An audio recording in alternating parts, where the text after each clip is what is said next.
My mother-in-law was so convinced I was faking a life-threatening food allergy for attention that she secretly poisoned my food at a family dinner just to prove I was lying.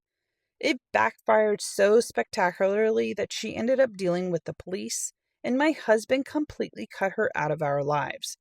Pull up a chair, get cozy, grab your favorite coloring book because I'm giving you the entire massive saga from start to finish with absolutely zero cliffhangers.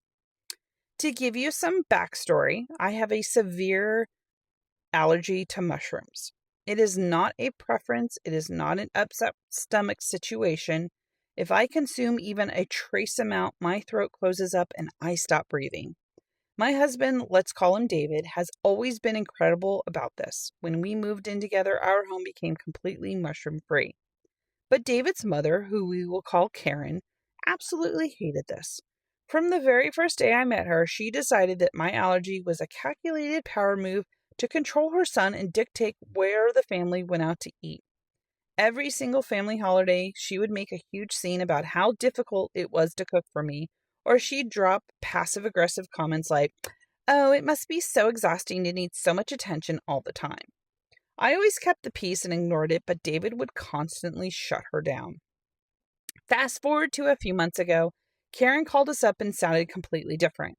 She was sweet, accommodating, and invited us over for a Sunday night family dinner. She explicitly told me on the phone, "I'm making a beautiful beef stroganoff, and I went out of my way to buy separate cream and ingredients to make a completely mushroom-free portion just for you." Honestly, I was touched. I thought, wow, maybe she finally is accepting me. David was a little skeptical because his mom doesn't just change overnight, but we wanted to be supportive, so we went. When we got there, everything seemed perfect. Karen brought out my plate separately, smiling warmly, and sat down to watch me eat. Looking back, the way she was staring at me should have been a massive red flag, but I took my first few bites. Within 2 minutes, my lips started tingling. If you have a severe allergy, you know that exact terrifying wave of panic that hits your chest. Then my throat started getting tight. I looked at David and managed to choke out, "It's happening." David immediately sprang into action, running to get my purse from my EpiPen. Meanwhile, Karen sat there at the head of the table, took a sip of her wine, and casually said, "Oh, stop acting. It's mind over matter. There's nothing in there but a little mushroom powder. You can't even taste it. See, you're fine." She literally admitted it right there. She had intentionally put mushroom powder into my food to prove that I was exaggerating. David came running back into the room, heard his mother say that, and I have never seen a human being's face turn so violently angry. He slammed the EpiPen into my thigh, scooped me up into his arms, and sprinted out the front door to our car.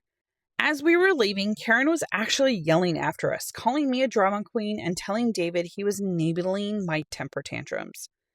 The ride to the hospital was a blur for me, fighting for air and David running red lights. But by the time we got to the emergency room, my eyes were swollen shut and I was losing consciousness. I spent the next 24 hours in ICU, hooked up to monitors and an IV drip.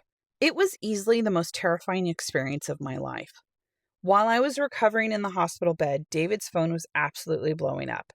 Karen had texted him a novel, essentially saying that she didn't mean to hurt me, that she just wanted to test me because she was tired of me lying to the family.